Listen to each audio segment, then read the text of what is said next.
Good day. We're coming before you, looking forward to what God has in store for us, but something a little different on our heart today.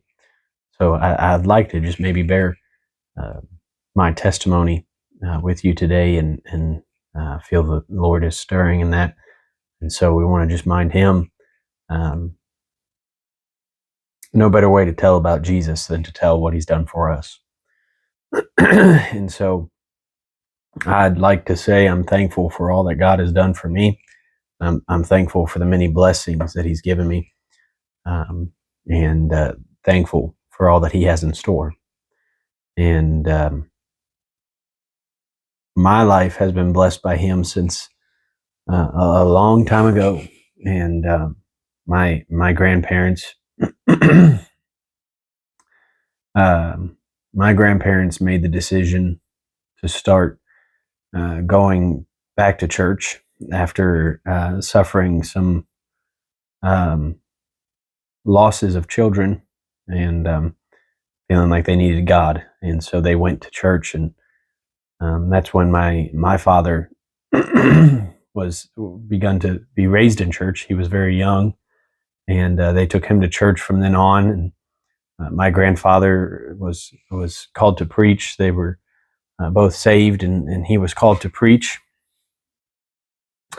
and then he became pastor. And my father grew up as a pastor's child, and um, as he grew up, God saved him. And um, my grandfather was taken to another church to pastor after a while, and that church was called Trinity. And he pastored Trinity for many multiple years. And after a while, he stepped down. And at that time, my father was a preacher, and he became pastor of Trinity. And he has pastored Trinity for 25 years now. And when he became pastor, when they moved over to Trinity, is when I was born. And then he became pastor shortly after that. And so I was raised in church my whole life as a pastor's son. And the gospel was always in my life, and church was always in my life, and God was always there through my family, and through the church, and through so many. And I have a blessed life, and there's not many necessarily that can say that. And I'm sure some of you might be able to say that you were raised in church, and there's probably a lot of you that would have to say that you were not raised in church, but you found God. And maybe there's some of you that don't know anything about God or church, but I pray that through my testimony, you'll be able to hear of Him. At a young age, I began to feel the Spirit stirring, began to feel that call. I was 7 years old the first time I remember feeling scared in church,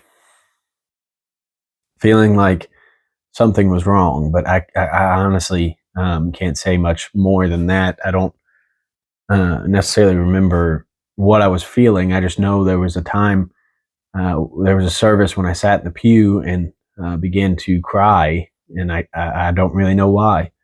But my parents asked me if I wanted to go to the altar, and of course, knowing growing up in church, knowing the altar was where I should go for this kind of situation, I said yes. And so I went to the altar and prayed and prayed and prayed, and it didn't seem like anything changed. But I had calmed down. I was no longer crying, so I thought, well, maybe this is salvation. A few years passed, and it seemed like maybe I got saved, maybe I didn't. I didn't know. I didn't know what I was supposed to feel, and I didn't know what I was supposed to experience. I didn't know what it was supposed to be like. But a few years after that, the age of 11, we were in a tent revival at church, and the preacher was preaching. And I can remember that I would amen the messages and that kind of thing. He was preaching that night the gospel, and I didn't feel a whole lot different until the altar call came. And then it seemed like as I stood, knowing what had been preached and and those kind of things, and knowing the doubts that I'd had and the fears that I'd had as we stood and they began to sing about that lamb. They began to sing about our robes being washed as white as snow, about our sins being free. They began to sing about these things, and it seemed like the moment we stood up and they began to sing, my heart just dropped. Just seemed to just plummet. Just the hopelessness just fell upon me, and I can describe it now. As a kid, I wouldn't have been able to tell you this, but I can describe it now, knowing what it was. But it was hopelessness, just feeling like there was no way out, feeling guilty and feeling burdened by this guilt that I knew I was guilty. I knew that I was lost. I knew that I did not know God and that I needed to. And so I didn't hesitate. I didn't I didn't wait. I knew if I didn't get it at the age of 7, and it'd been this many years in between, 4 years, I needed to get saved. And I didn't want to wait because I was afraid of it being too late. And so I made my way to the altar as quick as I could. And I don't remember what I prayed. I know I prayed. I know I prayed that God would save me. I know that I prayed that I was hopeless. There was no way unless He saved me. But I can't tell you exactly how I prayed that. But that's not what's important.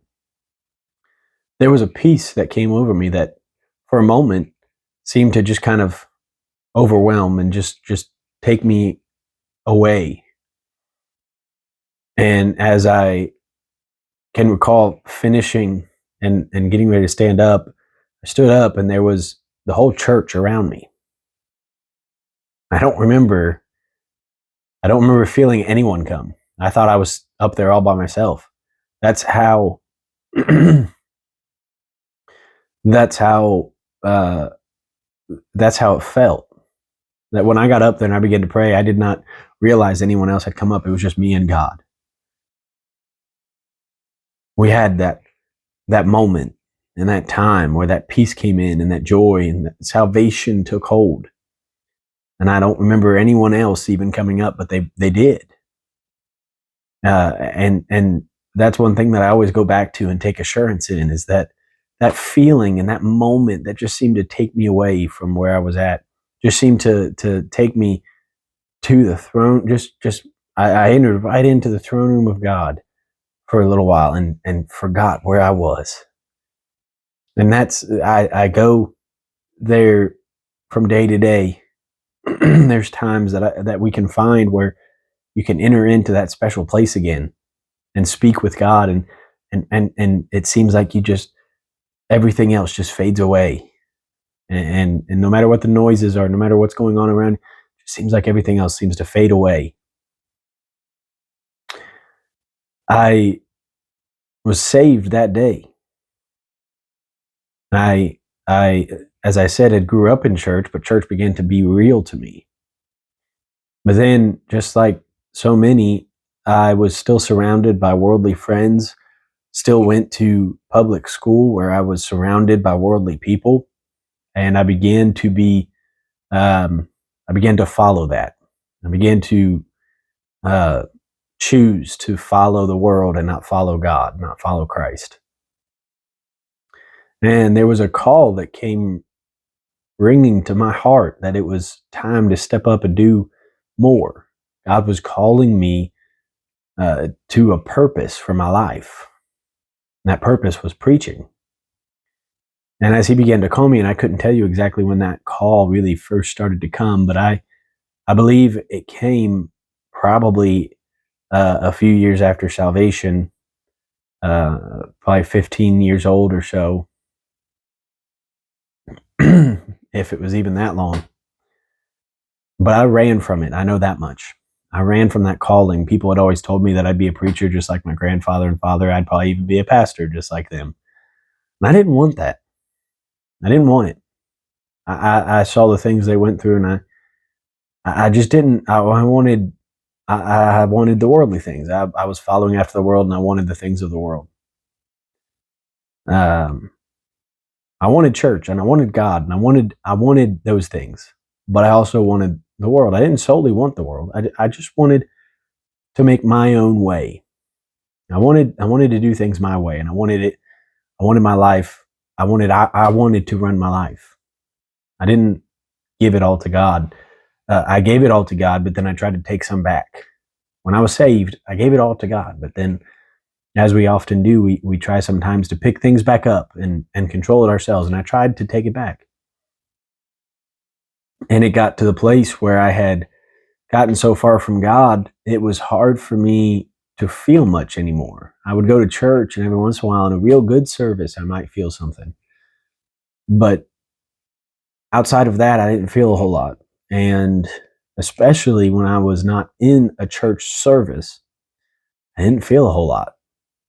And I felt this regret and I felt this guiltiness, but I didn't feel the joy. And as the Bible says, I'd forgotten that.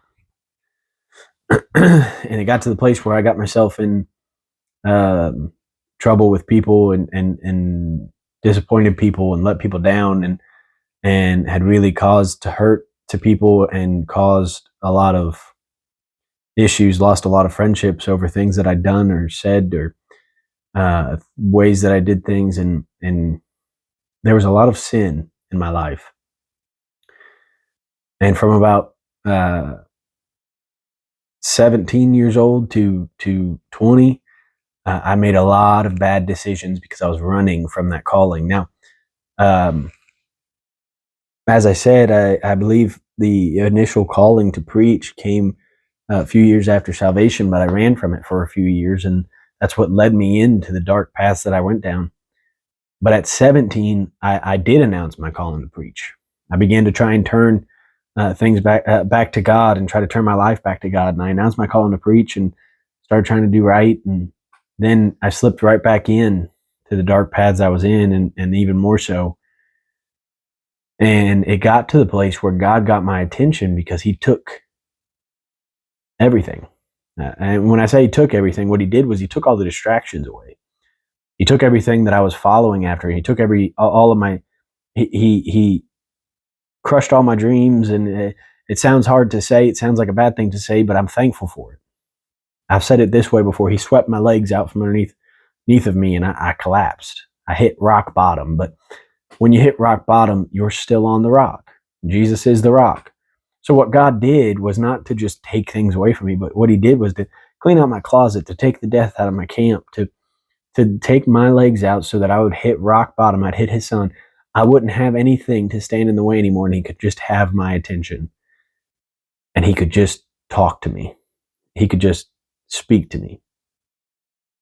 And when He did, I realized what I'd been running from, and I realized why I had such trouble, why I had such regret, why I had such guilt and such pain, why it seemed like everything I tried to do was wrong, why it seemed like every direction I tried to go was just another path of destruction, why it seemed like everything in my life just seemed to fall apart after a while. And so I told God. At that point, I wasn't living at home with my parents. I was living um, in an area in Cincinnati here, not a very good area, and I was living in a house with a few other people who were not church people. They were worldly people, and I had to get out of there if I was going to turn my life back to God. And so I asked God, if you can get me back home, then I will serve you. I will.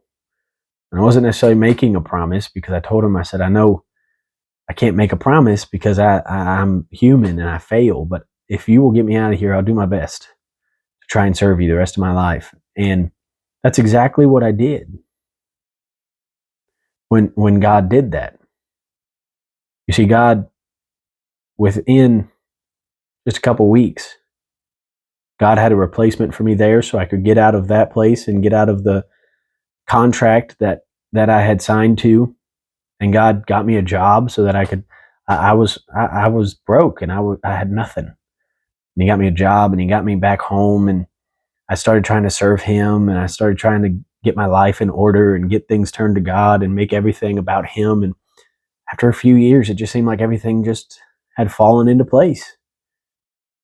And then He sent me to where I am now in this church, and pastoring this wonderful little church here, and I can't ask for more.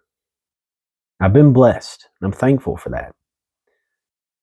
And to look and think about all the things that I did against God, every sin is a dishonor to God. Every sin offends God. And the Bible tells us what sin is. Sin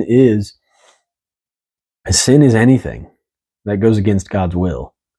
Sin is anything that dishonors God or offends Him, and He is the ultimate authority and the judge. And there were so many things. And we could all probably say this is not a pity party I'm throwing to try and say, boy, I've been bad. We all know that all men are unrighteous. All men have fallen and come short of the glory of God, and all men, we make bad decisions. This is just my testimony that we may be able to come together in our mutual faith that Jesus Christ forgives and He has grace and mercy. So all of that comes to this place where I am pastor of this church here, and wonderful little church, and I've got a beautiful wife who I don't deserve, and we met, and it just seemed right. All I can say is from the first time that we went on a date, it seemed like that very first one, God just said, "This is the one," and I can remember being so filled with joy on the way home, just knowing that God had blessed this, and so we of course married, and at that point I wasn't pastor, but just a year after we got married, I became pastor, and we'd been trying for a child, and um, right after becoming pastor, we found out that we were pregnant, but unfortunately, it was not God's will, and we lost the first one, and we'll never know why. But the good thing is that God always has a plan, and that He brings sweet things out of dark places.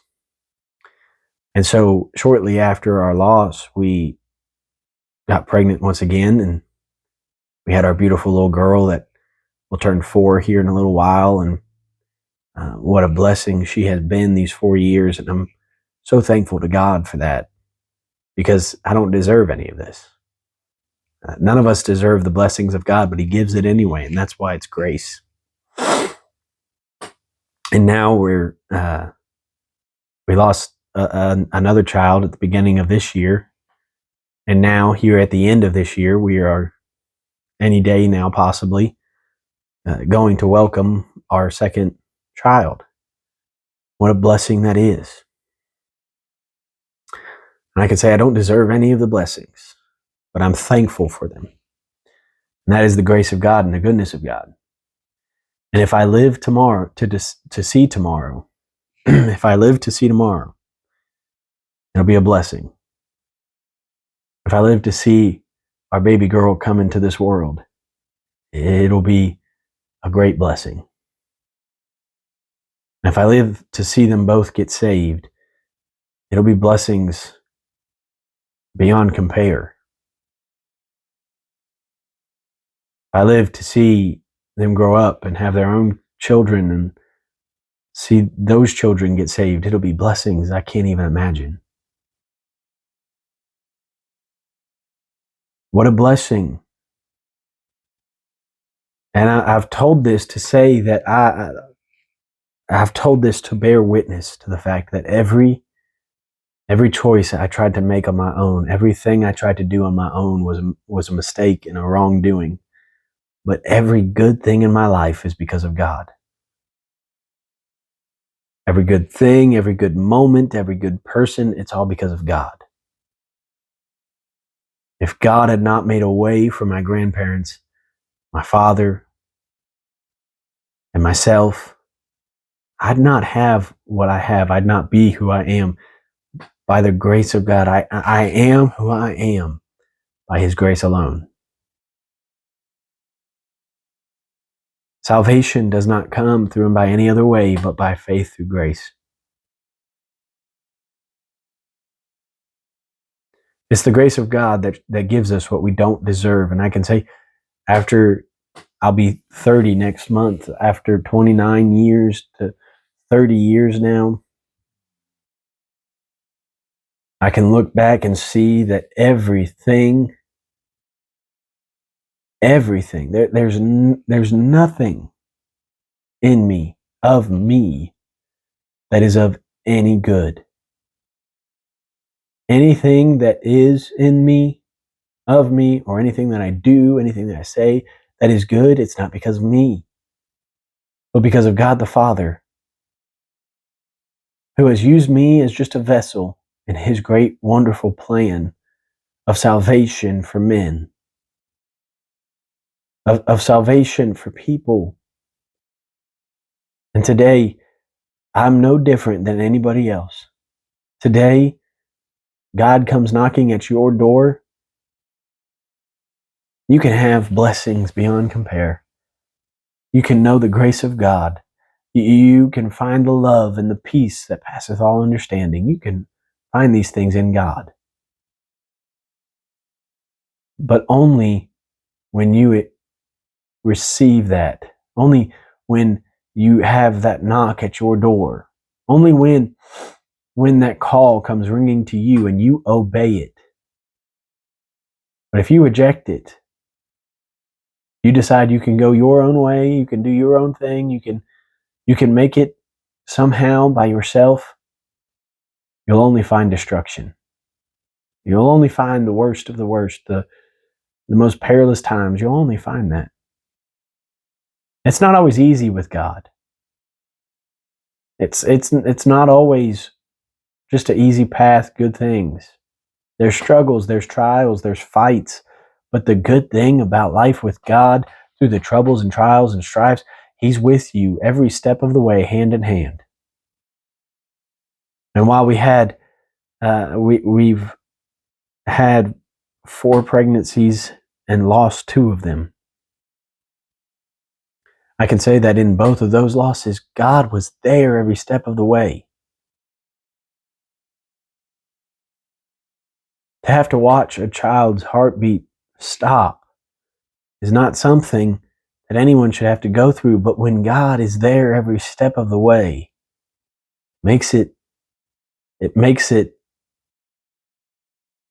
able to just be able to go through that trial and know that everything is going to be okay. There is a time for mourning, there's a time for grieving, there's time for that.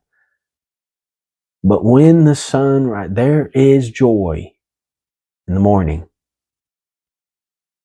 Weeping may endure for the night, but there's joy in the morning. This life with God is not always easy, but the blessings and the goodness, and most of all, being able to be that vessel and watch as God saves someone else,